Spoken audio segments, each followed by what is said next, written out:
4 PM news network में दोस्तों आपका स्वागत है। मैं हूं आपके साथ राशिद ज़हीर।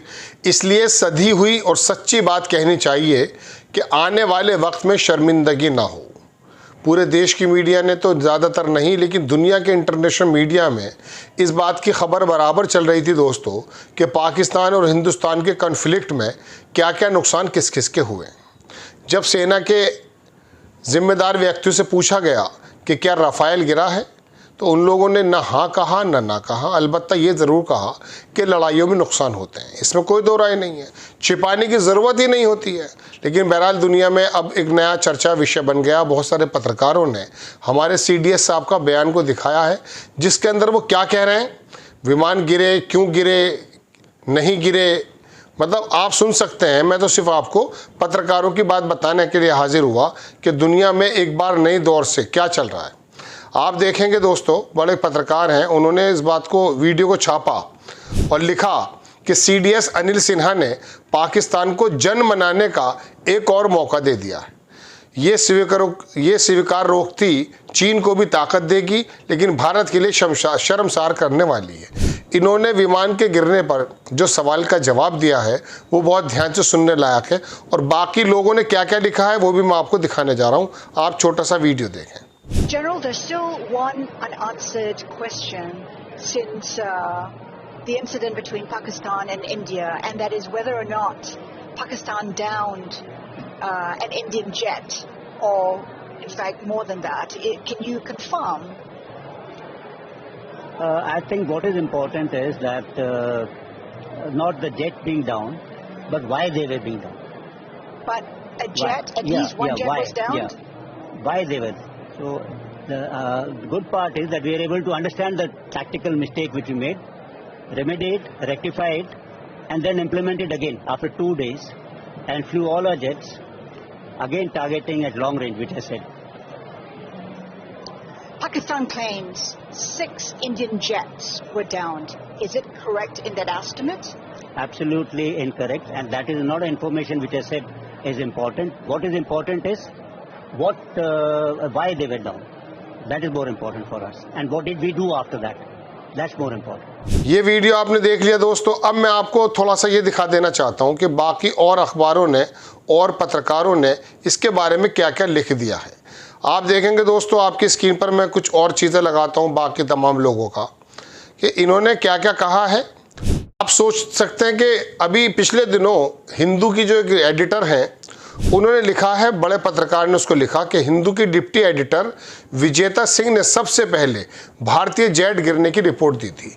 ये जो CDS साहब के आप मुंह से बात सुन रहे हैं, इस बात को एक्सेप्ट करने के लिए, इनकार करने के लिए सरकार को एक मजबूत ग्राउंड की ज़रूरत होती है।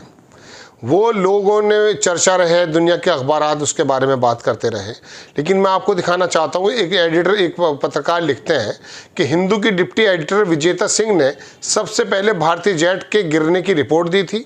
उस खबर के बाद BJP के अमित मालवीय की ट्रोल आर्मी ने उनके खिलाफ बेहद भद्दे कमेंट्स किए थे। सवाल करने वाले से यही होता है। उन्हें देशद्रोह के आरोप में अरेस्ट करने की मांग तक की।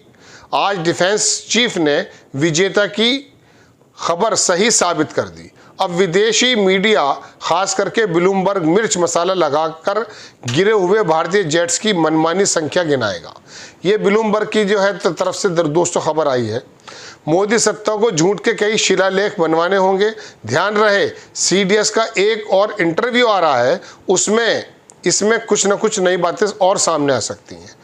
एक दूसरा अखबार लिखा है, ये शायद बंगाल की तरफ से है, कि earlier today CDS Anil Chauhan admitted to Bloomberg TV that more than 1 IAF fighter jet was shot down by Pakistan May 7। ये लिख रहे हैं, हम तो सिर्फ आपको खबर बता रहे हैं कि CDS के बयान क्या क्या है। आपने वैसे देख भी लिया है, but decline to give the number देने से तो चौहान साहब ने मना कर दिया। अलबत्ता इस बात को एडमिट करते हुए दिखाई दिए। मेक और casualties resulting from the air battle now increasingly appears to have been as claimed by global defence expert. पहले से ही बात चल रही है कि चीन का जो J-10 है वो किस प्रकार से कामयाब हुआ है या नहीं, राफेल के अंदर कुछ कमियां आई हैं या नहीं। मैं तो सिर्फ आत्मचिंतन के लिए आपके सामने हाजिर हुआ एक जगह और लिखते हैं एक बड़े पत्रकार, उन्होंने लिखा CDS अनिल चौहान ने स्वीकार कर लिया कि पाकिस्तान से हुई छोटी जंग में हमारे विमान गिरे हैं। इस इंटरव्यू में उन्होंने कहा कि सवाल ये नहीं कि विमान गिरे, सवाल ये है कि क्यों गिरे। यानी अब सवाल केवल नंबर का है और इसका है कि गिरने वाले विमान कौन कौन से थे, राफेल या कोई और। अब अगर CDS ने स्वीकार कर लिया है तो सरकार कैसे इनकार करेगी? वो तो सवाल से भाग रही है, उससे कोई उम्मीद क्या करे। जो पूछेगा देशद्रोही करार देकर बच निकलेगी। जो पूछेगा उसको देशद्रोही करार देकर बच निकलेगी। बात यह दोस्तों हमें भी बहुत ही एहतियात से बात बतानी पड़ती है। और मैं ये जो तमाम आपको खबर सुना रहा हूँ, मेरा मकसद सिर्फ इतना है कि देशवासियों के सामने, आपके सामने एक तस्वीर बिल्कुल साफ आ जाए। मैं देखता ये हूँ, एक साहब है अखबार, वो भी दैनिक भास्कर में काम करते थे, उन्होंने पूरा इसको जो लिखा है उस पर तंज भी है। आप देखेंगे उन्होंने लिखा कि मैंने नहीं माखन खायो री मायो मेरी। कृष्ण जी के मक्खन खाने की बात को उन्होंने कहा। अनूप जलोटा का ये भजन मुझे याद आ रहा है, वो द्वापर युग था, आज कलयुग है, विज्ञान का ज़माना है। Chief of defence staff general Anil Chauhan कह रहे हैं कि ऑपरेशन सिंदूर में कितने जेट गिरे, ये सवाल ज़रूरी नहीं है। असल सवाल यह है कि जेट क्यों गिरे। आप सोचिए ये क्यों गिरे, इसके बारे में हम भी आपसे 1-2 मिनट बात करेंगे। आप सोचिए झूठ की सत्ता में, सेना में चीफ के लिए भी सच को सामने रखना कितना मुश्किल हो रहा है। सेना मान रही है, एयरफोर्स इशारे से बता रही है, लेकिन मोदी सत्ता इसे जीत उजले सिंदूर का इंसाफ मानती है। मोदी सत्ता पहले सच को स्वीकार तो करे, तभी तय हो सकेगा कि जेट क्यों गिरे, कहाँ गलती हुई, कैसे गलती हुई। ऑपरेशन सिंदूर का सच जाने बिना आगे की तैयारियां कैसे होंगी। 2 या 3 या 5 जेट्स कितने गिरे? क्या 4 दिन की जंग में इतना नुकसान हुआ कि व्यापार बताकर उसे रोकना पड़ा? ऐसी क्या पर्देदारी है कि भारत में यही सवाल किसी चैनल या यूट्यूबर्स की पूछने की हिम्मत नहीं हो रही है, हमारी भी नहीं हो रही है। कृष्णा के मुंह पर माखन लगा था, उन्होंने कहा मित्रों ने लगा दिया, माता यशोदा हंसकर मान गई, उन्हें गले लगा लिया। क्या सिंगापुर की मीडिया को भी यही करना चाहिए? देश इस बात पर मंथन करे कि जेट गिरा नहीं, पर क्यों गिरा।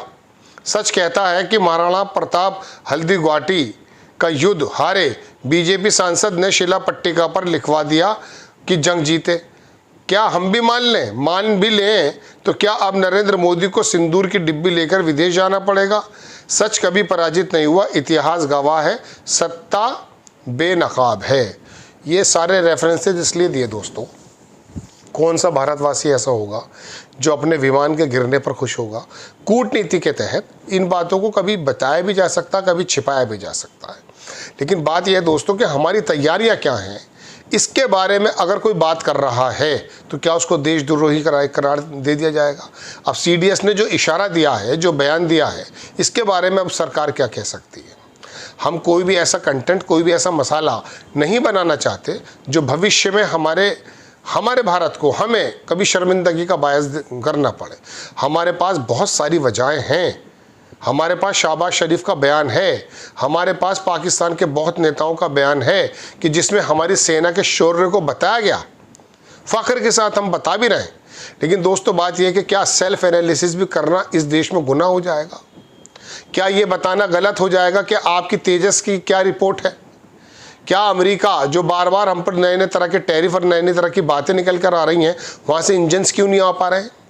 क्या ये बताना गलत हो जाएगा कि सोर्स कोड देने को क्या राफेल ने मना नहीं कर दिया था?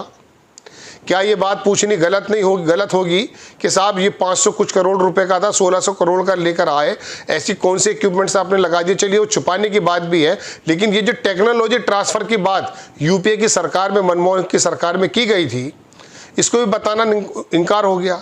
क्या ये सवाल भी नहीं हो सकता कि हमारे यहाँ कौन सा विमान बन रहा है? अब भी तो जवाब दिया गया कि 2030 तक हम सक्षम हो जाएंगे 5वीं जनरेशन का बनाने के लिए। जब चीन के हथियारों को खरीदने की होड़ मच गई है और राफेल के गिरने की अपुष्ट सूचनाएं दुनिया से, अखबारों से आई हैं, तो क्या हम आगे बढ़ के बता नहीं सकते? हमें बताना चाहिए कि हमने क्या परफॉर्मेंस दी है, किस प्रकार का कुछ अगर नुकसान हुआ है तो नुकसान तो वाकई होते हैं, इसमें कोई दो राय थोड़ी ना है। हमारे यहाँ भी शहादतें हुई हैं, उसको बताने में क्या हर्ज है। हाँ, कुछ हो सकता है इसके अंदर कुछ नसीब फराश हो, लेकिन लगातार सिंदूर ऑपरेशन को चला देना और यात्राएं निकाल देना, खुद शहबाज शरीफ दुनिया में घूमता फिर रहा है, आपने डेलीगेशन भेजने शुरू कर दिया, खुद यात्राओं में लग गए, ये तो बात ज़रा गले से नहीं उतरती है। और अचानक क्या हुआ कि इतनी तेज़ी से जंग शुरू हुई और ऐसी तेज़ी से ख़त्म हो गई। कौन सी मजबूरियां थीं? पाकिस्तान में बगले बजा रहा है और दुनिया भर के वहाँ पर जो है जश्न मना रहा है। क्या वजह है? वजह क्या है? हमारा हमला उस पर हुआ है या उसका हमला हमारे पर हुआ है? उसका हमला तो हमारे पे कोई बड़ा नहीं हुआ है, हमारा हमला वाकई बड़ा हुआ है, इसको दुनिया मान भी रही है। तो उसके बावजूद भी ऐसी क्या बात है? क्योंकि एक झूठ सोच सच को जो है हरा देता है। बात यह है, बोलने पड़ते हैं झूठ पर झूठ। पहली ईंटी अगर गलत रख दी जाए तो दीवार सीधी नहीं आएगी कभी भी। आप बिल्कुल देश को ले, देश आपके साथ खड़ा है, विपक्ष आपके साथ खड़ा था, लेकिन अब ये बहरहाल इनका बयान आया, इसके बारे में क्या सफाइयाँ आती हैं, निष्कासन आता है, कार्रवाइयाँ आती हैं, वो आने वाला वक्त बताएगा। आपको खबर कैसी लगी अपनी राय कमेंट्स बॉक्स में ज़रूर दीजिए। चैनल को सब्सक्राइब कीजिए, शेयर कीजिए। नेक्स्ट टाइम में किसी खबर के साथ हाजिर होता हूँ। जय हिंद।